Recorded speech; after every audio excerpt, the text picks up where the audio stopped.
or we are going to confront each other. We're going to fight over it. At the end of the day, we're all going to suffer. And this country's, you see, when the president took power, I said that nation building is dead in this country.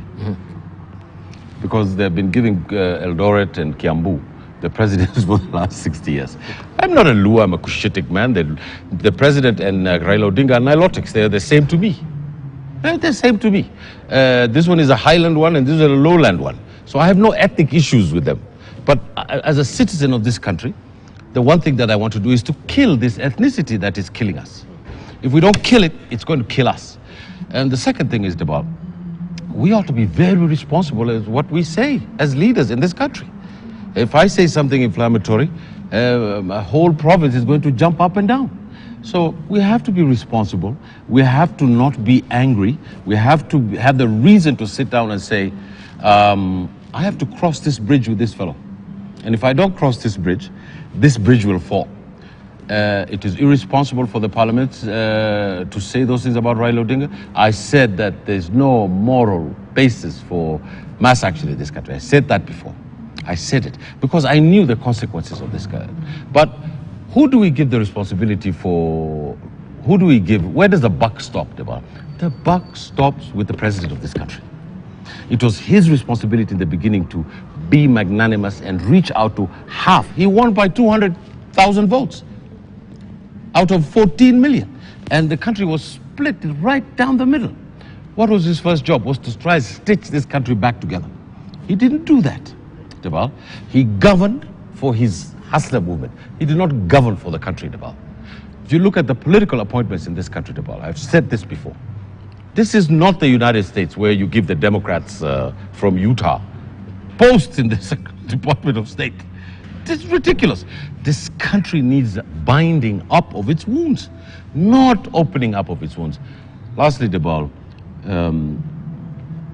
I always said that there's this Abe Lincoln's second inaugural, just after the Civil War. And there's some ways in which we're similar to that time. We've gone through a very difficult time. Went through COVID. We went through the Deputy President and Mr. Gachagua feeling the heat of the state, where the communities of where they come from were outraged by what was happening. We felt all these other provisions that made this country, the Ukraine war, has had an impact on our economy. The elections have had an impact on our economy. We needed a statesman. We need a statesman in this country, not a politician. Once you ascend to the office of the president, you need to become a statesman. And in that letter, the second inaugural, Abe Lincoln says that you have to have charity to all and to bind up the wounds of the republic. And we ought to do that in this country. We've got to find leadership that does it, because if this leadership is not doing it, then woe unto all of us. All right, let's wind up with Professor Naomi Damba and Peter Kagwanja as well. Peter Kagwanja, first of all, I'd actually drawn the parallel between, the rest of Africa. You're talking about Arab Spring. Will this be a bellwether to another Arab Spring in Africa? Or you talk it, you call, Africa Spring. Yes. We had the spring, the Jasmine Revolution. Why is Tunisia back in the streets? Yeah, because the Jasmine revolution did not materialize into democracy, and the wheel is turning back now rather than moving forward. And there is evidence in our country that the current president is not getting the country to where they hoped it would get. People are becoming poorer. Immigration to Europe and others is increasing, so that is that. But let me make the point that the two or so points that I wanted to make. First and foremost, we started off very well by abolishing ethnic politics. One of the things we will remember, or Kenya will be remembered for, in political science particularly, is the ability to transcend ethnic politics in 2022. And the idea of the Hasra was tantalizing to that extent that the election was fought on the battlelines of class rather than ethnicity. That to me was a step forward for the country.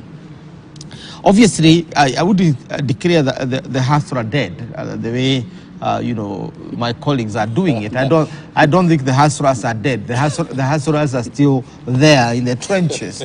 But what has happened is that all revolution, all transformations have what you call, you know, traps. Now, the Hasra movement was very good in the trenches. But like SPLM in South Sudan, it has not managed to become a governing movement. So the transition from the movement in the trenches and the movement in governing. And that's why the ANC in 1991 declared we are ready to govern. That's the publication they did, ready to govern. Because they were conscious that revolutionary movements or resistant movements do not always transit from resistance to governing. And that is the trap that the Hasra nation finds itself in. Because resistors are not always good governors. Yet you have political debts. Ruto has political debts to reward the resistors, yet the resistors may not be the right governors to govern the country. But what is happening within this gap, Raila is back. And he's back big time. And he's back with what he knows how to do it. Now, the problem with this is that when you look at the spread of the riots, it is Kisumu, Mathare, and Kibera to a certain extent, including there was Migori as well. There was also Migori. And the Raja map is not an ODM map. It's actually a Ruo Nyanza map. Sorry to put it this way, I'm not tribalizing this, but it's good to give a warning. Yet, the support and the financing of the protests is not by Ruo again alone. It is by more than the Ruos. You look at the face of the leadership of the protest. Why is it that it is the Ruo people whose cities are burning, whose homes are burning, and their slums in Mathare and others are the ones that are facing the tear gas and that problem? We are guilty of weaponizing one of our communities. And if Raila wants to move with a moral crowd, he has to mobilize beyond the rules and come up with a multi-ethnic demonstration, multi-ethnic protest in order not to victimize one of our communities. We are 44 or 42 or 44, depending on who is counting. And what came out of Monday is that the people, even the language you hear behind the curtains when you're listening to media, when the stones are being sold and all this, is a very, very ethnic debate. Ruos are not ethnic. They are very cosmopolitan people. I do business with them. I live with them. They are in my village in Maragua and Moranga. They're there. So why are we weaponizing them? And this is not a Raila problem. Those who are organizing the Azimio rallies must go beyond, because it's the who are said to be brave, they are courageous, they respect their leadership, and they are good followers. Therefore, you weaponize them in these demonstrations. Mobilize beyond the tribe. That's what Ruto did. He went to Mount Kenya. But that is the largest constituent that feels aggrieved. The what? It is the largest constituent of Raila Odinga that supports him that feels aggrieved. But are they the only one facing the standard of living problems? But if we say they are weaponized, yes. How then do we substantiate that particular statement on being weaponized? Now, if I feel aggrieved as a staunch supporter of Raila Odinga and I go to the streets and of course I felt the full force of the police with the tear gas and all, how then will you say that I have been weaponized? Is Raila Odinga the one who is weaponizing the community? You have the one. I'm talking about the entire Azimio movement. The Azimio movement has more than Raila's face. Makao Mutua is there, Mother is there, and the others are there. But when you come to the foot soldiers, those who are doing the work, and those who are suffering, which set a band? It was Kisumu that band. It was Migori that band. It was Maseno where people were said to be killed. It was Mathare where the Ruos are living, where we had this chaos. It was Dikalud when from that side of Kasarani where the communities are living. I am making a moral point, and the moral point is the problem of standard of living. Yes. The difficulties that we are facing are not faced by one community. Why is it that is one community that's going to the streets? Right. Thank you. Let's hear from Noah. Then we'll come to you, Prof. The issue is let's put this on better perspective, because Kenyans are listening to us, and it's very, very important. This narrative about tribe is sliding down, is not lifting us. So let's focus on the issue. The issue, as I look at it, is the increased cost of living in Kenya. It is the taxes. It is the inability to control inflation. It is higher. It is the issue of the manifesto of Hustler as now in question. The electoral injustice. Yes, yes, yeah. And so Kenyans, quiet, all of us, the four of us sitting here did not go on the street. But we all have our feeling. We are among the 53 million Kenyans who say, are we going the right direction or something is wrong? There are people who morally sit and feel it. There are people who go on the street, and they were not Luos alone who went on the street. They were in Mombasa, they were everywhere. And so the hustler, those young people who were riding, border. Listen to them. They're concerned. Listen to the student. They're concerned. And therefore, this issue needs to be addressed by the president taking the higher level. Let other people shout, but the president needs the moral aptitude to bring the country together, to address it. It has been done before under Kibaki. It has been done under Uhuru. It has been done under Jomo Kenyatta. From the beginning, it's been done under Moi. Yes, we can do it. Israel has gone through so many elections, but still exists and powerful as a country. And therefore, it is happening elsewhere. And let's not focus, let's not focus on the tribal thing, but focus on the bigger issue, which is affecting the country, and begin to address it one by one. That is what is going to get Kenya back on the track. Thank you, Prof. We need to wind up on this, unless you have anything, Ahmed Hashim, just briefly. I just want to say that to interpret the history of Kenya, whether in protest or in government or in history, from an ethnic perspective, is important. I have to give credit to my senior learned that there are some things that need to be said, because if we don't say these things, then we are not going to find a solution. We'll be jumping over. But in reply, it would be me like asking what the Kiambu Mafia was doing at independence. It was only Kikuyus in State House. What were the implications? What the implications of what the Kiambu Mafia were doing at State House? The political economy of Kenya? No. Was the fact that Luo leaders were assassinated, killed, and put in jail part of the political economy of Kenya? Yes. That Ford Kenya came from Bukusu land and from Luya land and helped change this country? Yes. There are times in which a group of people who may come from a particular ethnic group may be raising the flag, pushing it towards a certain direction, another one through another direction. And that emanates from our problem, I've said, that we don't have nation building.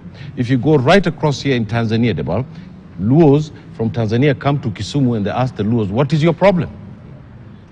Because they have a nation there, Debal. Someone made a nation there called Julius Nyerere.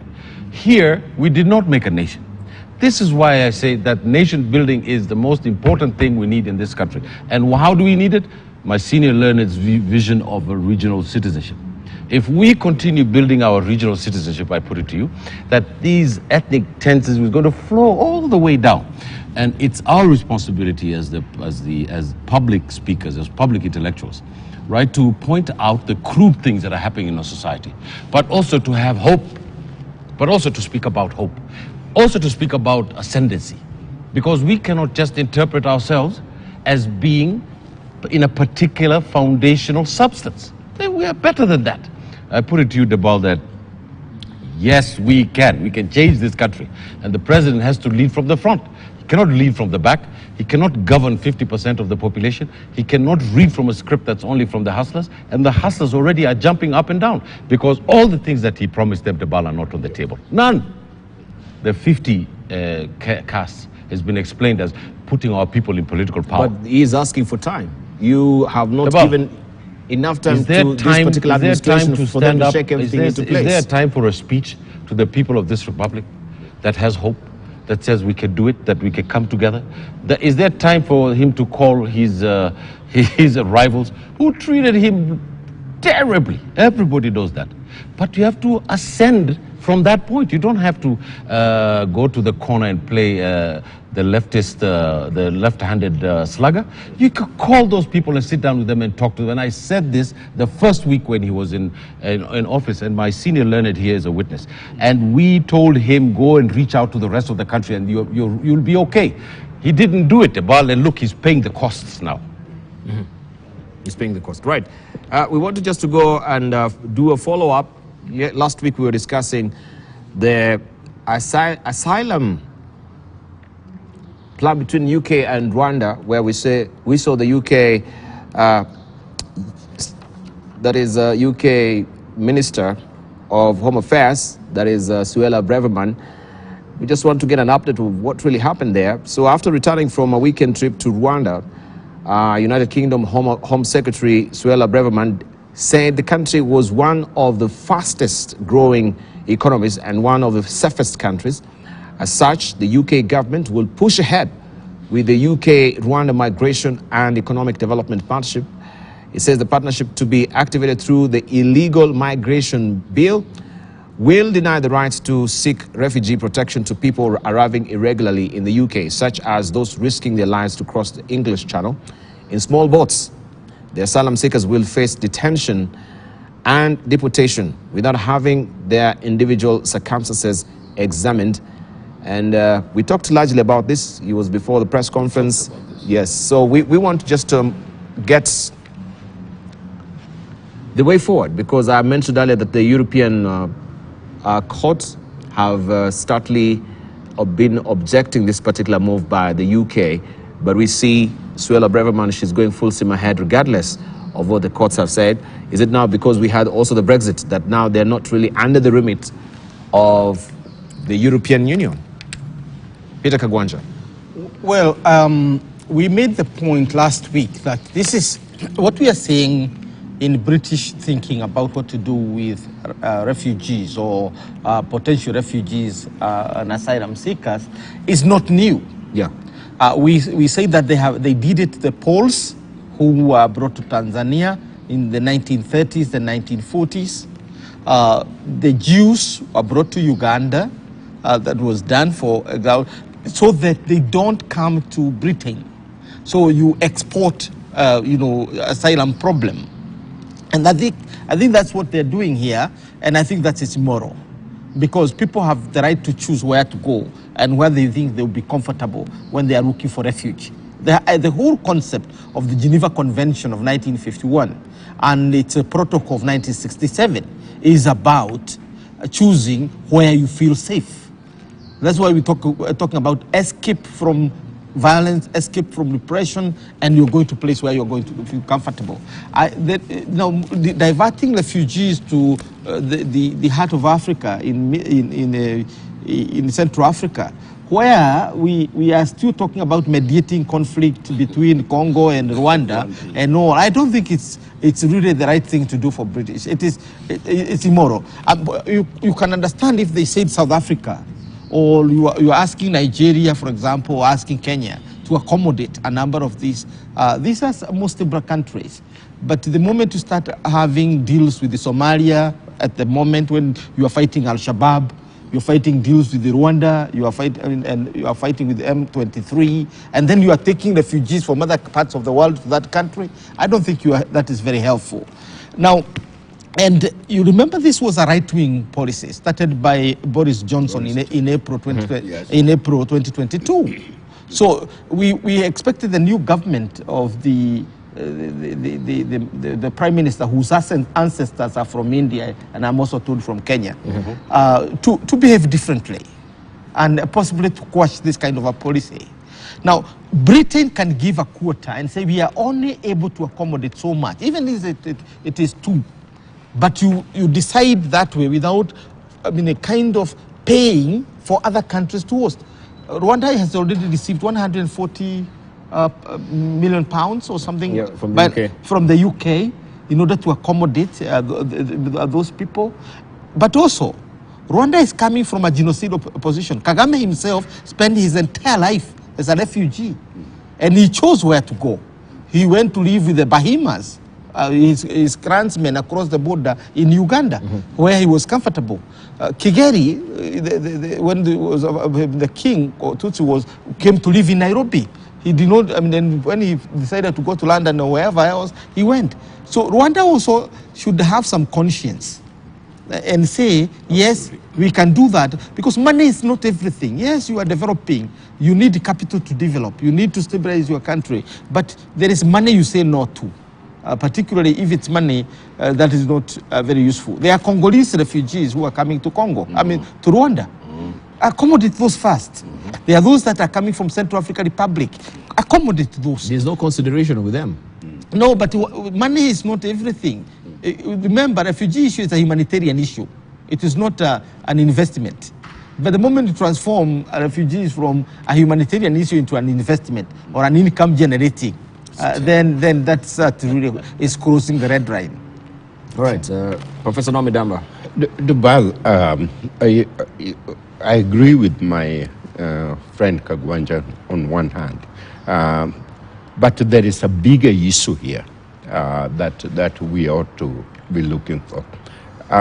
Since 9/11, the approach for homeland security is strike and block these people away from your border, such that when you people going to United States, they're checked here in Nairobi, or they're checked in Dubai, or they're checked in somewhere else. By the time they reach United States, they've already been cleared, to enter. And so it's an image thing of a group of refugees being reinforced and tortured by police when they arrive in London, that the conservative Boris Johnson and the rest don't want to see in London. So it's more than money. The problem, like Kagwanja stated, is for a country like Kigali, like Rwanda, to take this kind of people when they're refugees crossing over from DRC Congo or from Central African Republic or from Sudan coming in, and they are not accommodated.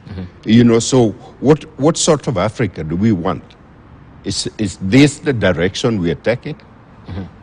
Good question. Faramali, not Faramali. That's all. Think about Faramali Money Tuesday. Let me, as well as just let me easily tell Abirashi. you, I'm in great company when you put me in the same league as my good friend Farah. You could be remotely connected, you as a clan. No.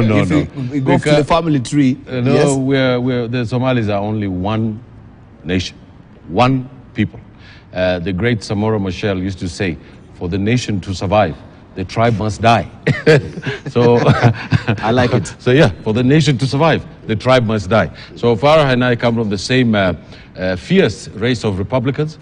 We believe in the right of individualities to move on in this society. And Mr. Kagame should understand that his mode of production for his country cannot be swapping refugees for money, as my senior learned has said. It's not only is it a bad policy, it's bizarre. It's really bizarre. It flaunts every kind of convention of the United Nations. It floats any kind of convention of the African Union, of the East African community. We in Kenya said no. And do you know how we in Kenya love money, Debal? I mean, Debal, we'll do anything for money. But even on this, we said no. So if the bellwether in Kenya said no to the money, that means that this thing was really bad, So, Debal, I think that Mr. Kagame, of course, is at the apex of making decisions. He makes all his decisions by himself. There's really no consultation in his government. It's a one-party state ruled by a military man. And Debal, he's super focused on fixing Rwanda. He's obsessed with it. I think that there's this idea that Mr. Kagame believes he's the greatest leader to emerge out of his generation, and that no other person could have done the miracle of Rwanda. Depal, you know, if you look at what has happened in Rwanda, it is a miracle. 1 million people died over there. Nobody did anything about it. Mr. Kagame feels that he's above any kind of criticism, because where were you when my people were dying over there in Rwanda? Nobody said pipsqueak about it. Now that I brought back this country back to life, and it's an example in this country, no one has a right to criticize me. And that's Debal, as I said, Chinamanda, I'm always embarrassed, I cannot get her name right. Chimamanda. I can't believe I always miss that. So, Debal, you know, she had the danger of a single story. This danger that there's only one story and there's no alternative universe is a dangerous thing. And this one story that is going on in Rwanda, development, change, moving forward, the ball underneath the Rwanda experience, you know, it's like a beautiful woman with lipstick. But if she turns around, the back of her head is bald or something. There's some kind of something underneath it that doesn't fit well. And I think that Rwanda is a special country for me. I really I support President Kagame, his administration, and I want that country to do well. But the way sometimes he does things is just calls out his judgment, which makes it fatal for his leadership. Right, thank you. Maybe Sila, when we're still on Rwanda, unless Kagonji wanted to say something. To qualify the immorality, the immoral essence of this transaction, the UK prefer to call it an MOU. It's not a treaty they're signing, so it's a memorandum of understanding. That's what the UK government describes it as, and therefore it is not coerced. Kagame is getting to it willingly, and that's where the morality comes in. But the big question is, why should the country with the highest population density on the planet seek to get more asylum people when Britain is not doing that? You know, the Rwandese population is 13,881 by today. And that's the population, 25%. And it's growing by 25%. And we have 1,360 Rwandese living in a square kilometer. Wow, that's crazy. I mean, it's square mile, and 5.25% of the population. That's the density is qualified. Why would 140 million pounds really help, or is going to compound this problem? So I think on the African part, I think we beat Britain and other countries too much. Like, Africans have no agency. We have agency. Yes. And our agency is that we have to choose the right thing. Yeah. Kenya refused. Other countries refused to enter into this MOU. Rwanda agreed. Why? And why Rwanda, of all countries, with this kind of population density, on its back? And remember, Rwanda also sits on the Virunga Mountains, which are basically bare rocks. So even when you talk about its acreage or rad mass as 24,000 kilometers, square kilometers, because that's the total area of Rwanda, almost equivalent to my county of Muranga, almost equivalent to Mauritius and so on. But with this kind of population, Muranga is 1.2. Rwanda is 13 million, almost 14 million people in this area. Then you bring more people, more population. Remember also the Rwandese, the Congolese of Rwandese origin are coming back when it's unsafe. So this 14 million people is tentative, because if you add to those who are now in exile and those who are there, I would want to deal with the problem of refugee differently if I was Kagame. Yeah. I wanted just to ask the question also that is the constitutional limits, for your tenure as a president. So that was a big debate in Rwanda. They lifted. Now he can be a president in perpetuity. And he's seeking another term as well. He's talking about the single story narrative.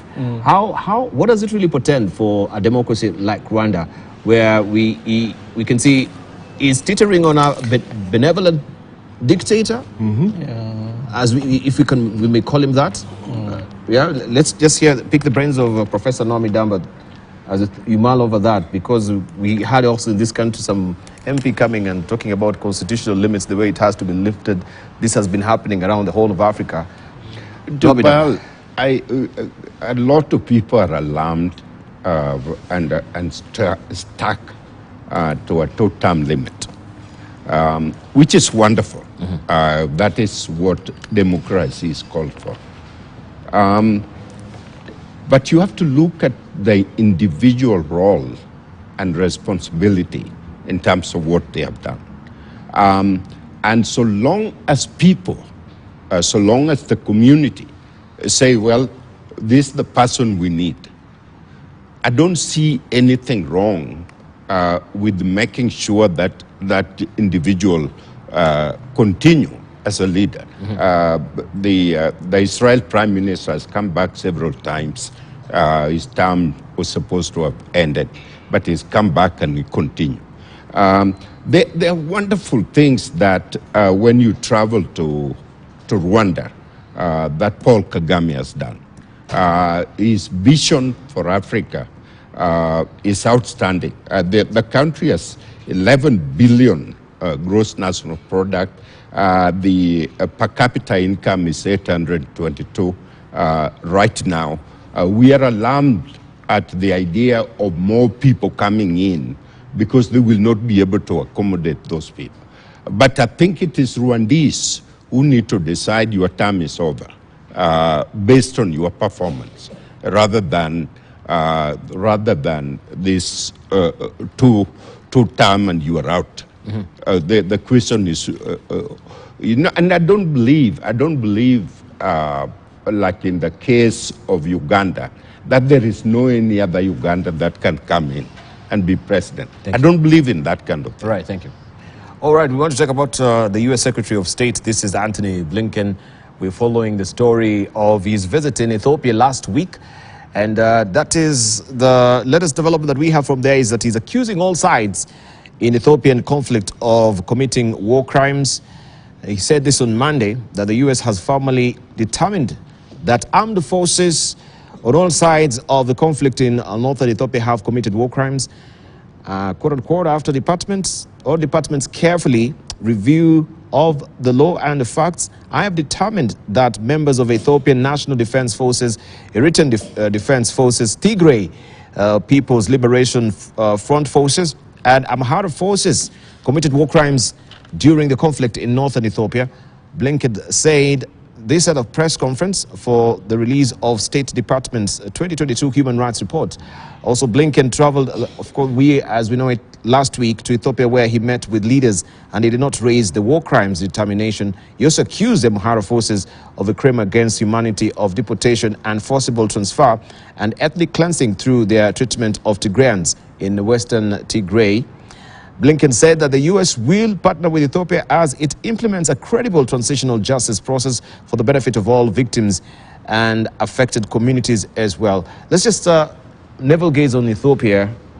And he never talked about this war crimes while he was there. So he waited until he's back to the U.S. The Ethiopian government has condemned this. They've not accepted this particular report.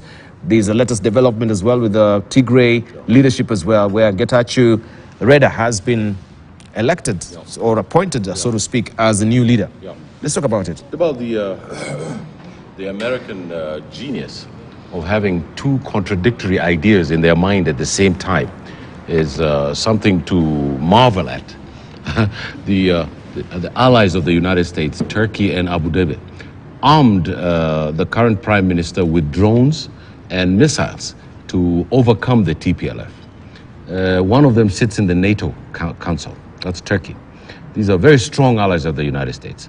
Arms were going through South Sudan from Egypt, another ally of the United States, to the TPLF. So, Debal, it's befuddling then for the Secretary of State of the United States to stand up and say, point his fingers and say that there was war crimes in Ethiopia. Of course there were war crimes in Ethiopia. Nearly 700,000 people died over this conflict, Debal. It's one of those macabre things that Debal we ought to condemn in a very strong terms, because Debal leadership says that the Prime Minister of Ethiopia should have instituted his own truth and reconciliation system so that they could work this thing out internally. You can't take sand and pour it over the crisis in Ethiopia. You can't do that, because what is needed there is a constitutional system that allows for pluralism, for multi-party politics, and for elections, the legitimate elections of the people of the government of the people of Ethiopia. Just this right-wing Presbyterian Moderna that he has philosophy is not going to help Ethiopia. The Ethiopians 50-50 Muslims and Coptic Christians. There were Muslims and Christians way before the Puritans landed on Plymouth Rock. Or as Malcolm X used to say, when Plymouth Rock landed on us, we didn't land on Plymouth Rock. I think this is what is happening in Ethiopia, and I firmly believe, I really firmly believe that the Ethiopian government should not just call it names and throw mud at the U.S., because they already know what the setup was all about. The government had to provide a system for which it could move towards the end of pluralism and party politics, and to give the regions autonomy and to provide constitutional guarantees so that we can hold Ethiopia together. Ethiopia is the heart of Africa. It's 150 million people. If Ethiopia fails, Africa fails. This is why Ethiopia is very close and special to anybody who's thinking about Africa. And about the trajectory in which I was a very strong supporter of the Prime Minister, as you remember in the beginning. But Debal, he cannot just replace Meles Zenawi and the TPLF. And the political order in Ethiopia just can't be every time that they need a strong man to hold these nations together. That shouldn't be a policy. We have to open up this Pandora's box of probably the most ancient society in our continent and say, you have to move towards this direction so that the crisis of the state and the market inside Ethiopia can be settled. If we bring Ethiopia into the East African community and regional citizenship, as my senior learned always tells us here, you know, what is going to happen to us, Debal, is we're going to have 300 to 350 million citizens, right? 300 to 350 million citizens who are going to participate in an economy. Safaricom has gone to Ethiopia. Do you know what Safaricom is going to do in Ethiopia, Debal? Women who are selling their anjeras or selling their vegetable gardens or have a store or have a small business or have a small leather factory or are going to be able to know what's happening in that Imakta in real time. What does that mean, Debal? That means access to food to children, access to more money to the family. It means the households are going to grow. You have to get Ethiopia out of Babylon and take it to Zion, because this kind of relations in that society is not tenable in the 21st century. Thank you. Kagwanja. 3 points. First, let me start by congratulating my friend Getachew Reda.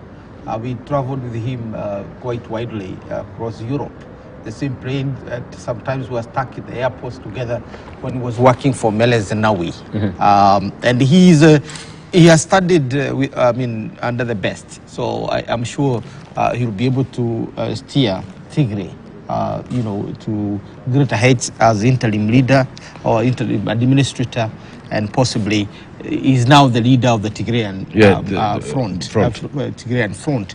I have no doubt Getachew is capable of this, and is a good friend, I would say. Now, second is America. America always has this blind spot about. I mean, it's amazing when people are expecting more from you, you give them less. This blind spot about human rights, people have agreed to work together. They have signed a peace agreement. What we are looking at is not retribution or who did what where. It's healing. We are looking for a healing process. So the movement should be from opening healing wounds to bandaging them and possibly healing and then people moving forward. That is a trajectory. So you know, it's a really undoing. It's undoing. All that effort is made to actually reach out to yes, and it is a problem of the Democrats in the U.S. are obsessed with human rights. I studied human rights myself in the U.S. And I know it's an important doctrine. It's at the core of liberalism. But somebody should be able to extricate themselves from this ideological obsession and begin to look at what is on the ground. What is on the ground in Ethiopia is more than human rights. Because these are people who have been butchering each other for almost 3 years. And the problem did not start with Abiy. It started before. The unleveling of Ethiopia is an old story from Mengistu all the way from the emperor and now. And I'm not sure we are going to find a solution, or we have found a solution so far, except a truce. Because what we have in Ethiopia now is a truce. It's a truce, yeah. It is not a solution that we have. Therefore, you expect super thinking from a superpower. Yeah. And the super thinking from a superpower here is to use its intellectual muscle. Yeah. Because America has the best universities, has the best thinkers. Put them in the room and let's get a solution to the Ethiopian problem. But it will be dishonest of them as well. If people who are stalwarts of human rights, if they don't speak about the human rights violation in Ethiopia, because Blinken was there. Governments is it a cover-up? Governments are not activists. Let American NGOs say so. Let American, think tank say so. But for Blinken, he came there as a statesman and the representative of a government. The Democrats must know that they left think tanks. They are now in government, and their responsibility is not to do activism. Because what Blinken is doing is activism. It's activism. Yes. Okay, let me hear going from to a country and start talking about activism. No, he's in power. Like the way we are accusing the hustlers in Kenya of you have the power now. Prof, do you think he really acted in the American wisest of ambassador fashion? watches this show, by the way. Let's say hi to the American ambassador. The world is in the worst shape possible since the Second World War. The potential of thermonuclear war is real, either between America and Russia or between America and Chinese. This huge issue that needs full attention and full focus.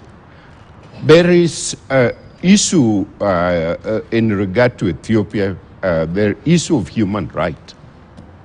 But there is a way to discuss it without going back to Washington and say Ethiopia is doing A, B, C, and D. There is quiet diplomacy, like they do with Israel. Israel has human rights violation almost constantly, but you don't hear about it. Now, why Ethiopia? And therefore, the Democrat, this is what's wrong with the Democrat.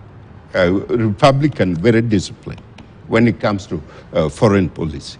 But when this man is talking about everything else in the world, and then he has a bigger problem than anything else. Russia is coming into Africa. Chinese are getting ready to sell all kinds of weapons in Africa so we can kill ourselves. Why is that not an issue?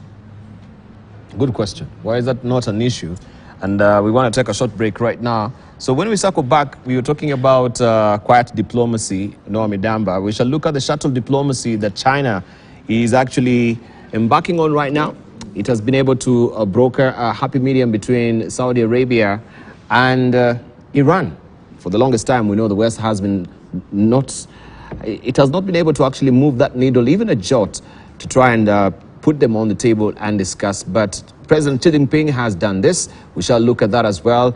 And his visit to Russia, what does it really portend? Everyone is really talking, especially the United States, on this particular visit of Xi Jinping, holding court with Vladimir Putin as well. We'll take a short break right now. When we circle back, we look at that and more.